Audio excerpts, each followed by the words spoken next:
Hey, hi everyone. My name is Jerry Wise, and I'm the founder of Jerry Wise Relationship Systems.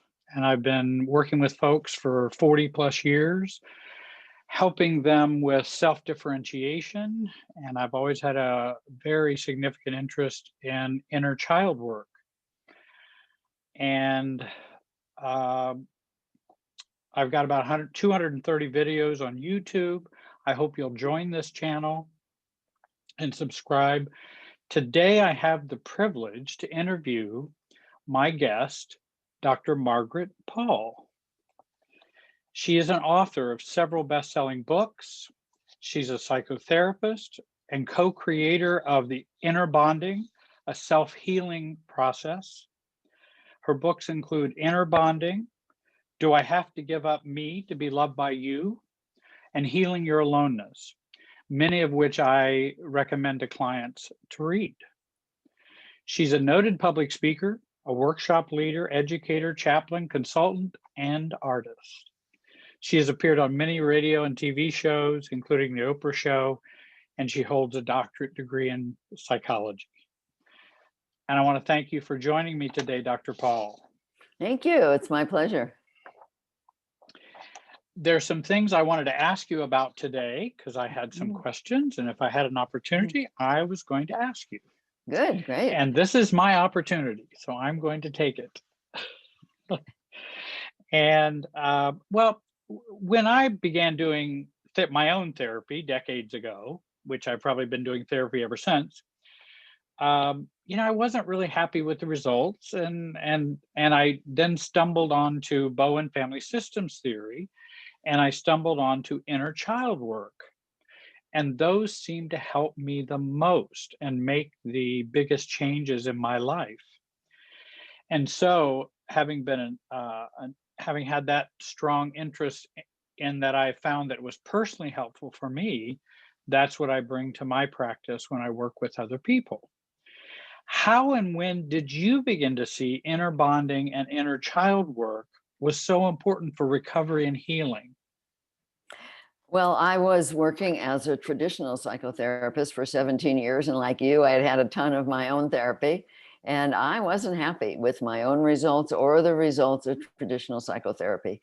And that's when I started to actually pray for a process, something, a teacher, something that would come in and offer a process that would really work so much better, work faster, work deeper, that people could actually do on their own instead of always having to be dependent on going to somebody. That's when I met the co-creator, Dr. Erica Chopich, and she had half of inner bonding. I had half of inner bonding. So of course we had to meet. And we put this together with the help of our higher guidance. And that was 36 years ago. It's been evolving for the past 36 years into an extremely powerful self-healing mind, body, spirit process that's very different than traditional psychotherapy. And it's what's worked for me. It's what's worked for, I think, millions of people around the world at this point. And so I'm looking forward to sharing it with you. Wonderful. And I think we have a similar background that way. And I worked as a traditional psychotherapist, a marriage and family therapist, and social worker, and all those trainings for doing that. And then I had to find out what really worked. Right. And and I know, like you, I was looking for something that I could do for myself. Right. Not that I don't need help or don't need outside observations, or, it's not that I don't need to talk to someone, but it was something, how can I continue on that process? And self-supervision, we might say, in the therapy world, or self-healing. Right. And I found Bowen Family Systems was a help to me to get that I could begin to coach myself in differentiation, and in the inner child work, I could begin to do the healing and coaching for myself to be a more of an adult and more of a connected adult, Right. connecting my feelings, inner child, and my inner adult. Right. And that I could carry that on whether I was seeing someone or not. Right. And Exactly. that I wasn't dependent on therapy. Why is bonding with ourselves and loving ourselves so critical for healing? Well, the problem is that if we're not loving ourselves, if we're not taking responsibility for our own feelings and our own needs, then what we're doing is abandoning ourselves. And just like with an actual Mm. child, if you're not paying any attention, if you're not listening, if you're not taking care of their needs, they're going to feel abandoned, they're going to feel unlovable, and they're going to act out in some ways. And so what happens with us is, first of all, we end up feeling unimportant, unlovable. And then what happens in our relationships is we end up trying to have control over getting somebody else to take care of our feelings and needs. And we go into all sorts of controlling behavior. As you know, we get angry, we give ourselves up, we withdraw, all kinds of manipulations to try and get somebody else to take care of that inner child. That's our feeling That's our self. right. Yeah, and so then of course we come together with people at our common level of self-abandonment or our common level of self-love. So if we're abandoning ourselves, we're going to meet somebody who's abandoning themselves. They're going to expect us to take care of them. We're going to expect them to take care of us. We create a codependent relationship that doesn't work. And then And you make so money for the marriage and family therapist. that's right. And so when people learn to take care of themselves, take care of their feelings, learn to listen inside is what we teach in inner bonding, to listen, to understand the false beliefs that we're coming from, to develop that loving adult. It's also a spiritual process, learning to access a higher source of love and truth and wisdom. As people practice this, they develop new neural pathways in their brain for the loving adult, like you were talking about. And we get better and better at taking care of ourselves and actually filling ourselves with love. And when we learn to do that, we get sort of overflowing with love to share with others. And when two people are loving themselves, bonding with themselves, and getting filled up with love, then they have love to share with each other. And that's what a great relationship is. That's where it's fun, where it's intimate, where it's learning, where it's growing. When we have love to share, rather than always trying to get love. When we're abandoning ourselves, we're always trying to get love. That is what doesn't work. And then we get addicted to love. Well, we get addicted I to mean, trying to get it. gifted to Yeah, yeah, trying to get to love, right? yeah, We yeah, get that's addicted to right. trying to seek it. That's right. And we think that that's the best feeling because if somebody gives us a little bit of love, like a little bit of sugar, oh boy, it feels great for the moment, This tastes so good right? But then we have until to, I need some more, that's why I need more and which more is and not more. long. It never fills. It only feels good for the moment. And so when we learn to love ourselves and really take responsibility for our own feelings, we get full inside. And that's where the joy is. That's where the creativity, the aliveness, that's where it is. And I know as you've talked about higher power, you've talked Mhm. about God. I know my beginnings in getting psychotherapy and learning, how do I become, as a Christian pastor many years ago, how do I be a self, as a Christian? Well, I didn't like myself. I didn't know myself. I didn't know my inner child. I didn't even hardly know my inner adult. They were all mixed up in a messed up or disconnected way, as you would Right, describe. And and I just thought that just then I end up not loving myself, loving others in the way I want to love others or right, in connection with my higher power. right. And so that was a goal for me, that there's got to be a way to do this. That, well, what do you say to those who say, "Oh, but I have the love of God. I have the love of God. I don't need all this. Yeah. God loves Um, me." yes, but most of the people that I work with who have said that, they don't actually have a relationship with God. They're using their higher power as what I call a spiritual bypass, where, oh, I'll just let God take care of me, and then I don't have to take care of myself. And God Right. God is spirit. God can't come in and do it for us. God can't take action for us. So for example, you have a baby who's crying and is hungry. Do you say, God, come feed the God, baby? come feed the baby. Yeah, Right. no. Because you he feed can the do baby. anything.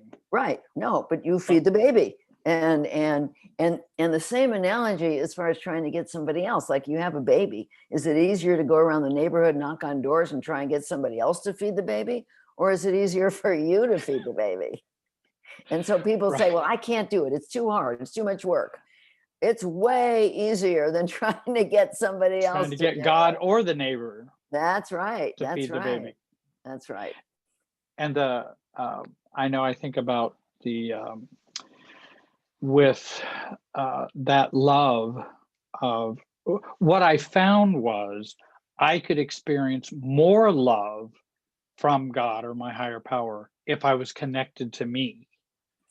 Well, that's the thing, is that we have to be open to it. That whatever people conceptualize as God, however they see that, it's here all the time. That energy of love and compassion and wisdom and truth, it's here all the time. It can't leave us. We can leave our higher power. Our higher power cannot leave us. And so when we have to be available, we have to be open. Our heart has to be open. And a couple things that I have found about this, because I really struggled with connecting with my higher power because I came from an atheist family. And in my family, God wasn't even allowed. My father would say, anybody who, who thinks God is there is just using that as a crutch. So it wasn't even allowed in my A household. category, an option. Yeah, right. But I was a very spiritual kid, and it got squashed. But fortunately, I tuned into it, and I started to search for a way to have that connection all the time. Not just I had it happen at times, sort of out of nowhere, and it felt great, but I wanted it all the time. And so I really went on a search as to what enables us to stay connected with our higher power throughout a day and receive that love and that comfort and that wisdom and that guidance. And I discovered two things. First of all, I discovered that spirit exists at a higher frequency than we operate at. We're at a lower frequency. We're denser, so that we can see each Right. other. If we were operating really fast like that, we couldn't see each other. So spirit operates higher, and so we have to raise our frequency in order to access that level. And of course, Ooh, I love like has a that. very love has a very high frequency. So the two things that I discovered is that one is one of the basis of inner bonding is intention, and that at any given moment you're either in the intention to control, to get love, to avoid pain, or you're in the intention to learn about what's loving to yourself and to others. So when we move into the intention to learn about loving ourselves, our heart opens and our frequency goes high. It's not the intention to learn about like the lottery numbers. It's very specific about learning about loving ourselves. That raises our frequency. So when I started doing this, one of the things that happened is that I was a very sickly kid, and early in my 20s, I started reading about how to be healthy. And I, at that time, threw everything out of my kitchen, went on to all organic food, local, healthy, just a really, really healthy diet, which I'd been doing for a long time when I started practicing inner bonding. So when I opened to learning, when I finally understood, if I open to learning about loving myself, I can connect. Wow, suddenly that connection was there. And I thought, oh, I just have to teach my clients to open to learning and they'll connect. Except it didn't happen that way. And so then I started to look at, well, what was going on? And I realized it's not What's just missing? what's missing. It's not just the frequency of our thoughts, the frequency of our body. And when we're putting junk food in our body, and this is the title of one of my recent books, Diet for Divine Connection, Beyond Junk Food and Junk Thoughts to At-Will Spiritual Connection. When we have the junk thoughts, we're putting ourselves down, we lower the frequency. And when we eat junk food, sugar, processed food, food full of pesticides, factory farm food, all that junky stuff, our body's frequency becomes very low. It makes it very hard to access our guidance. And so I had an easy time because I've been eating well for so long. And then when I moved into the intention to learn, wow, it was just so Really easy. connected. Yeah, really connected, and connected whenever I want to. I can ask and receive, have a two-way communication with my higher guidance. So that's what I teach people to do now. And you mean we're supposed to take care of our bodies as well as our inner self, and as well as, and I read in your book, which I've said many times, you know, and many people have told me, well, selves aren't something to be cared for. You know, many people learn that. I mean, many people learn that. That was not something you were teaching. I'm just saying, right. Yourself is not something that's supposed to be cared for, because we didn't learn that. We learned the self was not something to be cared for. Well, in fact, we learned that it was selfish to care for selfish. Yeah. Right. Exactly. Right. And so that's what I learned. Yeah. And so I just kept trying to ignore self, ignore inner child, ignore inner adult, and try to do the right thing. Right. And it just didn't work. No, doesn't work. So your book presents good news. Right. No, and we try and do the right thing in order to get something back. See, and that, you know, love does not have an agenda. Love does not have somebody else's approval, somebody else's love attached to it. So if we're giving in order to get, what I did for years as a caretaker, I was giving what I thought was love, but then upset when I didn't get it back in the way that I thought I was giving it. See, so then it becomes another way to control. Well, and that's why I wanted to ask you, how are good behaviors we've been taught, praise, niceness, helping others, caretaking, how do they have a dark side? Well, because we know the upside. Oh, I'm being nice, I'm being good, I'm praising other people, right. But it depends upon the intention, and this is where intention is so important, because everything comes from our intention. So if our intention is to control, to get approval, to get attention, to get love, then being nice and doing good things is just another form of control. Whereas if our intention is to be loving to ourselves, and we learn to fill ourselves with love from our higher power and bring it in and take care of ourselves, which actually is the opposite of selfish. It's self-responsible to fill ourselves with love to share. Then when we're giving and we're offering, we're being nice, we're being caring, we're doing it from a full heart with no agenda. And the actual energy of it feels completely different. It's like sometimes it does. Yeah, sometimes I'll work with a couple who, let's say they're having sexual problems where he wants to have a lot more sex than she does. And she'll say, you know, I don't know what to do when he brings me flowers. And I know he's bringing me flowers to butter me up and get me to have sex with him. And it feels awful. See? Whereas if he was really taking responsibility for himself, he was in his power, he was coming to share love, and he gave her flowers, it would feel great. So it's different. The intention and the motive is key. And that's what I've said a lot about codependent behaviors. Behaviors that are codependent can be very normal and very healthy, but with the wrong motive, those behaviors become dysfunctional. That's right. As a codependent. That's right. Yeah. So as a codependent, they're controlling. They're trying to get love back. And they're coming from an empty place, because when we abandon ourselves, when we're not taking care of that inner child, we're not taking care of our feelings, then we're feeling empty inside. We've got like a black hole inside. And then we're taking care of somebody else so that they'll fill that black hole.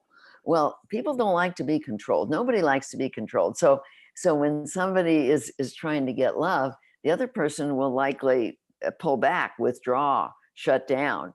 And then you wonder, why is this happening? You know, I'm being so nice, I'm being so loving. Why are they so shut down? But they're picking up the energy of the manipulation. They sense the intention. That's right. Even though they can't describe it, even though they might not be able to identify it, they still sense, and that's in a Bowen family systems, that's the emotional field.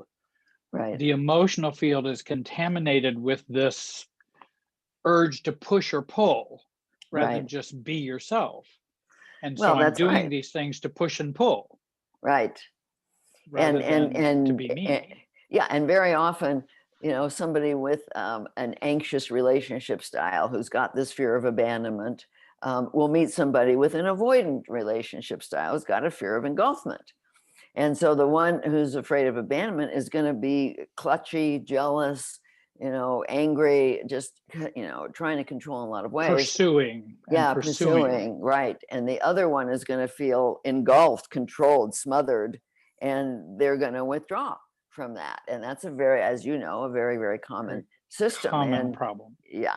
Well, if each person does their inner work, if they practice inner bonding, they start to take care of their feelings, they develop their loving adult, they develop their spiritual connection, they learn to make themselves secure on the inner level, then they would be in a position to not take rejection personally, which is what the loving adult learns to do, not take it personally, not get so hurt, Right. and to set limits against being controlled and smothered and engulfed. And so we heal those fears of rejection and engulfment as we practice inner bonding and develop that loving adult and spiritual connection. And and those vibes that we send out then change, Right. and the system becomes more calm, and the system becomes more, as you say, loving and connected. Well, we Rather than hope, it's yeah. always a game, right? Right. We hope when I work with, like one end of a couple, one person, and they say, well, what's going to happen if I really stop caretaking this person or stop trying to control them and start to love myself? And I say, well, I don't know. It could get a Right. whole lot better and it could get a And it whole could lot get a lot worse, worse but at because we're least you're going to changing the know. system, right? Yes. And One you're going to person, know. yes, one person changes the system. And Right. so then you'll know, like somebody says, should I leave my relationship? And I say, well, you haven't done your work yet. Right. Deal with your end of the system. Deal with your manipulative, controlling behavior first. Deal with learning to love yourself and stop abandoning yourself, and then see what happens in the relationships. I mean, unless there's violence, unless Well, there's of abuse. course. Yeah. Of course. And I've even told couples, I hope that you can get healthy enough to divorce, Yeah. which means do your work and then Mhm. decide what you Right. want to do with the relationship. Don't just take the push and pull and then go, okay, I'm going to get out of it now. Right. Because then Because you're just there's going no to go to learning. another. There's no learning. Exactly. There's no learning. And of course, I'm sure as long as you've been working, I've been working for over 50 years, you see it happen over and over Oh, and good. over. I hope you're older than I am. I I hope. am older than you. And I want somebody to be older than me. I'm older than you. But you're right, doing that work and learning is what's so important versus just the status of the relationship. Right. And That's you right. can I said, if you get healthier, you'll find out what you should do. That's right. Because they keep asking me also when I was practicing in marriage and family, they keep, do you think we should divorce? I'm like, how would I know? Yeah. I That's mean, right. I'm not in a relationship with you. I can only deal with my relationships. Right. And but I would advise you to do your work, then you will know. Yes. Then you will know. And that's what happened for me, because I was in a 30-year marriage and I was the caretaker through most of the marriage until I got really sick. It makes you sick to Which abandon yourself. You can't do it forever. That inner child. codependency and caretaking can be deadly. Yeah, and at some point, my inner child said to me, "How sick do I have to make you before you start taking care of me?" And I got the message. That was at the beginning Okay. of inner bonding. But then, it's Wow. scary. It's scary to start to take care of yourself when you're in a long relationship. And it was very scary for me to think, oh my God, maybe the people who say they love me don't. If I really take care of myself instead of take care of Right. them, That's the fear. what's going to happen? And I had to make a decision that Well, I was willing to lose everybody else, but I was no longer willing to and lose me because I was going to die. we were using them to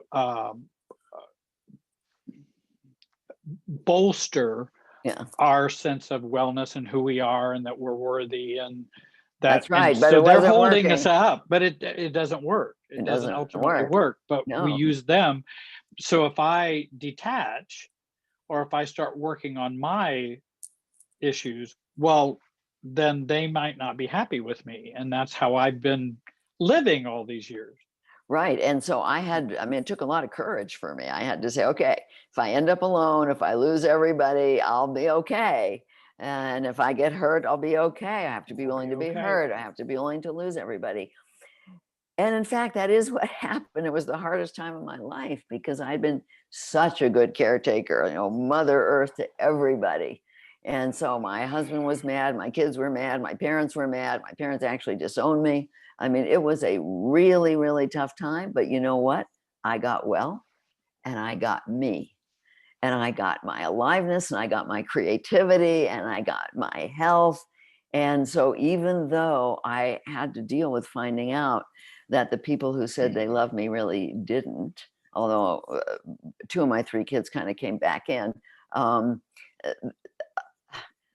I benefited enormously Well, from it learning it to love myself. clears the table. It clears Yeah, the table, and you know who really loves you that's and right. who can't, That's right. Who or who can't? doesn't who can't, Yeah. right? And Or that's, or who's not willing to or do the not work they willing. need to do to get there. You have a system that you agreed to at the beginning. You change the agreement, it might not work anymore, and you have to be prepared for that. When I was a pastor, not only was I feeling like I should take care of my family of origin, and then I added everybody in the church. Yeah. So I'm taking care of everybody in the universe, and then I'm supposed to get everybody in the universe saved. Right. So that was my task, to caretake the whole earth, and that got pretty heavy. It's a big burden. It's a big burden, especially if you're not a higher power. That's It's right. it's a very big burden. Yeah, well, I mean, I'm sure that ego wounded part of us likes to think we're a higher Oh, power. absolutely. Oh, absolutely. That was very important. I felt so low that I needed to feel as though I was powerful. Right. And when really I didn't realize how much I was powerless, but that I did have empowerment over me, which I did not see.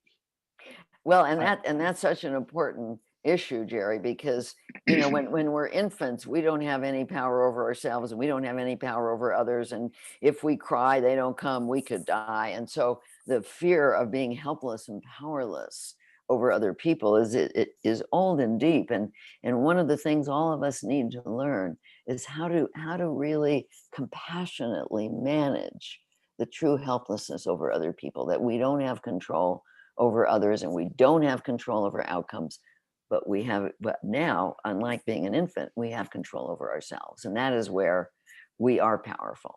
And and my experience is when I accepted my powerlessness over others, I became empowered to take care of me.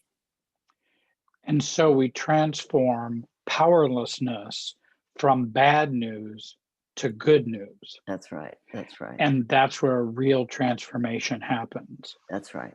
When I can actually see powerlessness as a good thing and surrender, and that now I somewhat know more of my place in the universe, rather than this big, big place that I can't even manage because I can't even manage me.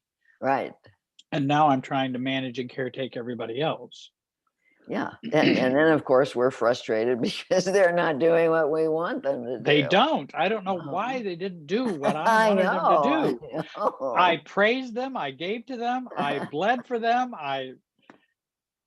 Why Yeah, couldn't I fix them and change that's them right. and make them That's happy? yeah, if only they listened to you. If Yeah. only they would listen to me. Well, Right. I wasn't even listening to me. That's right. That's So right. how do I expect others to? Yeah. And people don't realize how deeply empowering it is to shift, to really accept the truth. And that is, we don't have control over other people, and we don't have control over outcomes, but we do have control over our own intention, in fact. And that is the ultimate of free will, is being able to choose our own intention to love ourselves or to try and control everything else. And that's what changes everything when we shift our intention. And that shifting of intention is so huge. And a lot of people struggle right at that point. That's right. Am I going to intend this? Am I going to intend to love me? Am I going to intend? Because so many struggle right at that juncture. That's right. And You they know, have, can I shift that intention? well, and they have a lot of false beliefs about that. Like, I can't do it, and I'm not worth it. I'm not good enough. It's not my job. My parents didn't do it for me when I was little, so somebody else is supposed to do it for me now. It's not fair. Why should I have to do that? They don't realize the power in it. They don't realize It is. how joyful it is. What a freedom. What a freedom it is to take care of ourselves, which we couldn't do very well when we were young. Now we have the freedom to do this and the power to do this, which, I mean, that's what opens us to who we really are, to our creativity, to our true work, and to intimacy with others, to being able to share our heart and soul with others, which we can't do when we're trying to control them. I say often, and I think I have a video or something, it's titled, "It's never too late to have a happy childhood." Right. Yeah. And and the people go, "Well, my childhood's gone." And I'm going, "Oh, no, no, no. Your inner child will live the rest of your life with you. Right. It's never too late to have a happy childhood. You can have a happy childhood now." Yeah, that's right. When we listen to ourselves. When we listen to ourselves, exactly. And we can reparent ourselves. And I think that's a Reparent. part of the message that you have as well. Yes, to take Reparenting. action, for ourselves, not to wait for somebody else to do it for us, but to take Right, action. I mean, what, you know, inner bonding is a 6-step process. Step 5 right. is taking It's action. taking action. Yeah. And you know, it starts with being able to tune into our feelings and explore how we're treating ourselves and what our false beliefs are, and then learning to go connect with our guidance about what's true and what's loving, taking the loving action. My guidance is as my role model, because I realized when I started practicing inner bonding, I didn't have any role models. You know, they certainly weren't my parents. Or they weren't good role models. They were not good role We had. models for self-love. And so that's why I realized it was so important that I had to turn to a higher source for that role modeling. And that's my role model, is my higher power. So I go and say, okay, what's loving to me now? And then, of course, I That's have right. to take the action, and that's step 5. And then I go back in and see, how does that feel? And if it feels good, I know that's truly loving to I'm me. right on. That's right on. I like the sentence in your book, "Other adults can help you, but they can only do it with you. They can't do it for you." Right. Could you explain that a little bit? Yeah, yeah. So, I mean, love from others feels great, but let's say that you have a partner who's being really loving to you, but you're abandoning yourself. You're judging yourself harshly. You're ignoring your feelings. You're shutting down with various addictions. You're handing your inner child away to other people to take care of. You're going to feel bad inside when you're abandoning yourself, and then you feel unimportant. You feel unlovable. You can't take in somebody else's love when you're abandoning yourself. So other people trying to help you when you're judging yourself and ignoring yourself isn't going to do anything. But if Right. you're having a really hard time and you want responsibility, and you're tuning in, and you want to help yourself, but sometimes it may be, you know, a big issue where it's, you know, it's hard. There may be a lot of memories coming up from abuse or current situations that are challenging. We reach out for help. It's like, I'm an adult, but I need another adult to help. They can't do it for me, but they can support me in it. And with 2 loving adults there, I can get through it. But if I'm handing my inner child to that person, while I mean, that's part of self-abandonment, there's nothing they can Right. do. There's nothing they They're can do. they're Yes, powerless over us. that's right. That's right. So again, it's about And intention. If my intention is to love myself and I need some help, that help is going to be helpful. But if my intention is to completely abandon myself and make somebody else responsible, that's not going to be people helpful. can help you all they want. That's And right. they can try all they want. And or as I say, it goes to here and drops down. That's right. It's It just, won't, it can't go in. No, and no because matter what I they don't let it do, go in, no yeah, matter and no what they matter what do. they do, it's like not right, or it doesn't feel good, or I'm still It's a not victim, enough. or it's not enough, no matter what they do, because it's never going to be enough if we're abandoning ourselves. What do you say to someone who says, I cannot access my inner child or my feelings? I'm an ACOA, adult child and alcoholic, and I don't know what you're talking about. Yeah.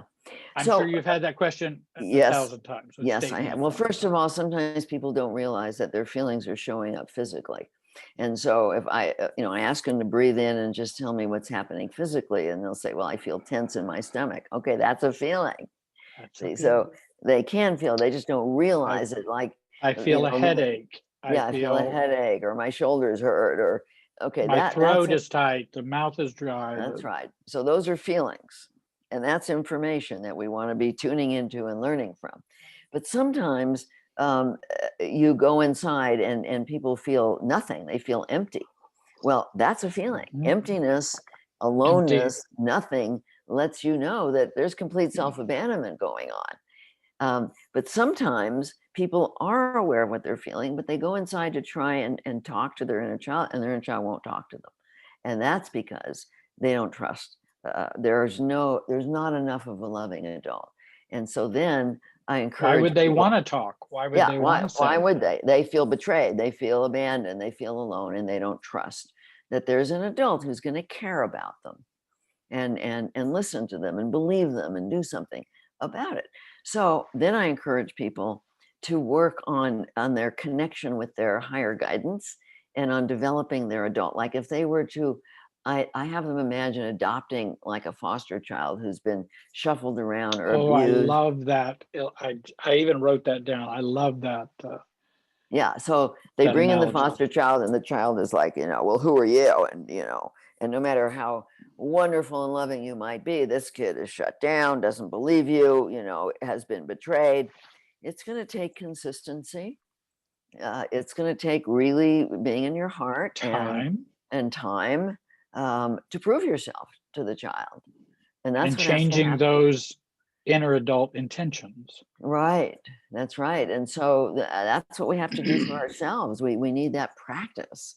The more we practice being a loving adult, the more we develop those neural pathways in our higher brain for the loving adult. And eventually it becomes much easier to operate as a loving adult. And then that inner child trusts that we're not just going to disintegrate into self-judgment or into, grazing in front of the refrigerator or drinking or nicotine or TV or sports or sex or whatever, or pornography, whatever it is. We're not going to just go outside to numb out, because all those are forms of self-abandonment. And I know you have probably kind of touched on this. Why is the unloved inner child always codependent? Well, like all children, the child needs love. I mean, there's nothing wrong with needing love. And so, I mean, all children need love. They don't thrive without love. They die without love. So our inner child is no different. That soul, that's our inner child, that feeling self, always needs love. And if we don't give it to that child, it's going to become codependent with other people. Then we're on an eternal search Right. and That's just right. a perpetual search. Maybe that's a better word. Yeah. Perpetual search for that, which won't work because we're not loving ourselves. So the love will come in and drop down again. It can't go in. We can't, Right. we can't synergize with it. We can't do with it and do the with part. And sometimes people say, well, shouldn't that inner child grow up? And they're not understanding what the inner child is, because to me, inner child is a metaphor, because we know that we have to take responsibility for a child, but most people don't think about taking responsibility for their feelings. So to think of our feelings as an inner child is helpful, but it's not actually a child. Our soul Right. is ancient. Our soul is wise, and our soul often communicates through feelings. And so it's not a matter of growing up. I mean, this is our soul. This is our true self. This is the beauty within us. This is where all our gifts are, and our aliveness, and our passion, and our creativity. So it's not a matter of growing up. It's a matter of nurturing this, this aspect of ourselves, so that we can be all we came here to be. I mean, we didn't come here just to squash ourselves. We came here to evolve in our ability to love and to manifest the gifts that we each have. And the only way we do that is when we're loving and nurturing who we really are. Would you consider it the inner adult growing up if they shift those intentions? Yes, well, that's different. Is that would you agree with that? Yeah. So at any given moment, we're either our wounded ego self, which is a programmed part of us that's in the lower part of the brain and the amygdala, where the fight or flight mechanism is, and we all develop this ego wounded self to have control and to try and be safe. But when that part of us is in charge, that part of us is like 3 or 5 or 7 or 10, it can be many ages, an adolescent. Whereas most people don't even have a loving adult. When they come to me to practice inner bonding, they're operating out of that 3-year-old or 5-year-old or 10-year-old or 15-year-old. They're not operating out of to me, a loving adult is who we are when we're open to learning and we're connected with our higher guidance. And so that has to be developed. And it's not even a matter of growing up, because the wounded self doesn't grow up. The wounded self gets healed in terms of false beliefs, because that's what it's operating on, like the belief I'm not good enough, or God's supposed to do it for me, or I can control how people feel about me. I mean, we've got all these false beliefs. And I can't control my feelings, and I can't Right. control how I feel when other people do their behaviors. That's right. So there's all these false beliefs. And so we need to develop the loving adult part of ourselves, and that takes practice. Most of us just never saw anybody being a loving adult, never saw anybody really taking responsibility for themselves. And I know your work involves helping people practice this in a 6-step way, and that anyone can go and find your book on inner bonding and learn about those 6 steps. How would you say that would differ from some of the other people who talk about inner bonding, such as Charles Whitfield or John Bradshaw, or people that talk, or inner child work? Inner child work, yeah, they don't call it inner bonding. No.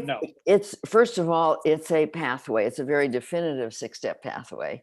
But secondly, it involves a spiritual connection, which theirs don't. So that's vitally important, because at some point I realized with my own psychotherapy that there's no true healing without a strong spiritual connection, because that's where love and truth come from.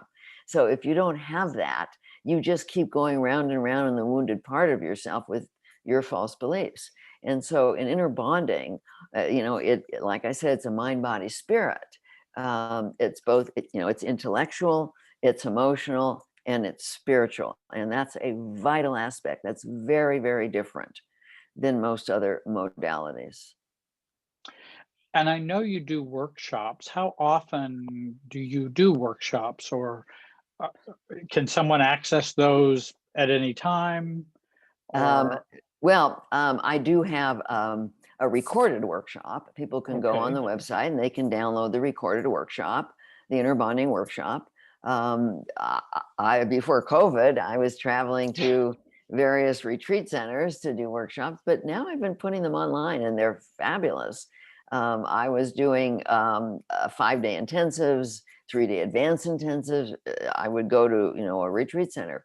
I just finished my 4th this year, online 5-day intensive, and they're amazing online. I'm just stunned with what happens with Zoom. So I'm not sure I'm going to be all that happy to go back thrilled to about traveling. I know. And a couple of weeks ago, I Traveling's did work.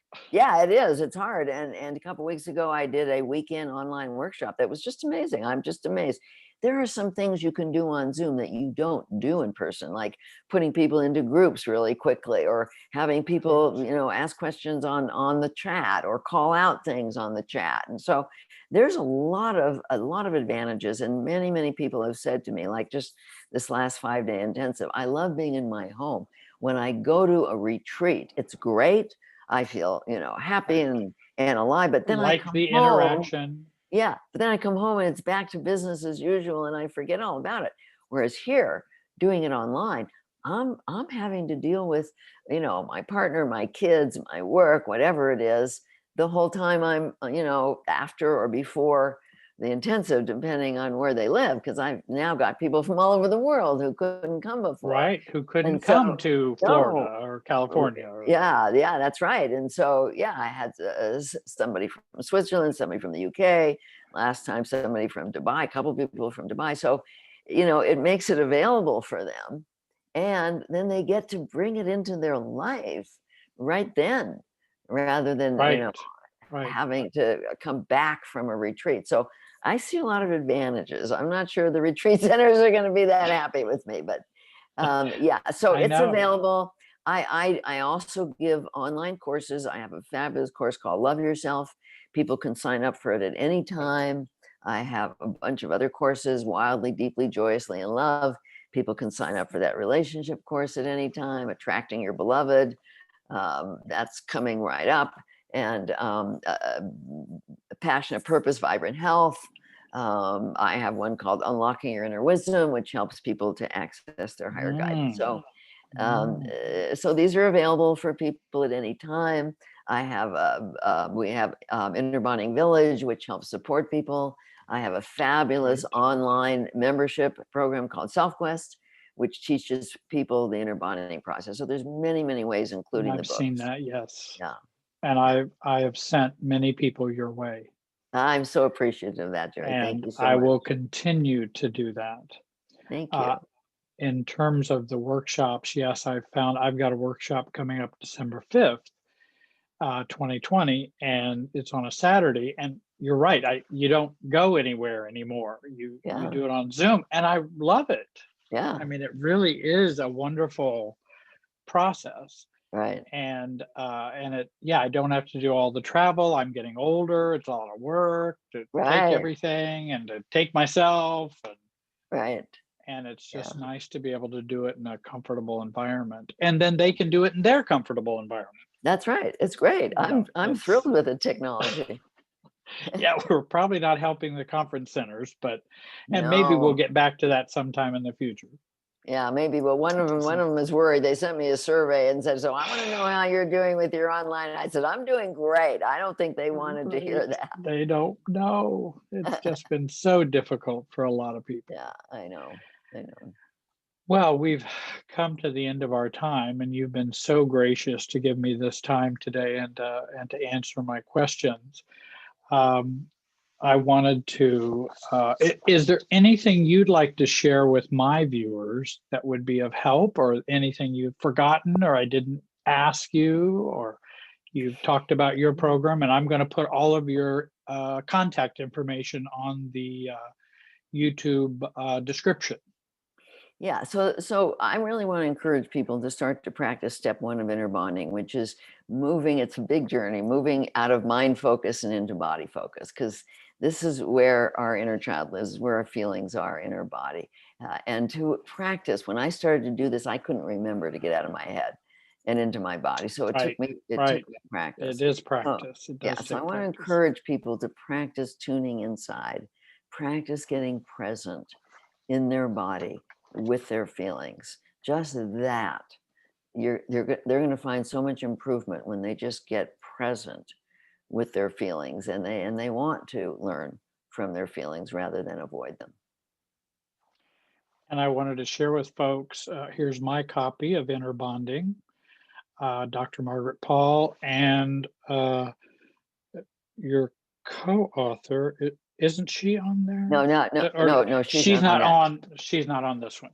I see. Yeah, but I have, I have the 2 recent books. That's an older book. I have the Diet for Divine Connection, and then I have the Inner Bonding Workbook, which is really good for people to learn inner bonding. Very good.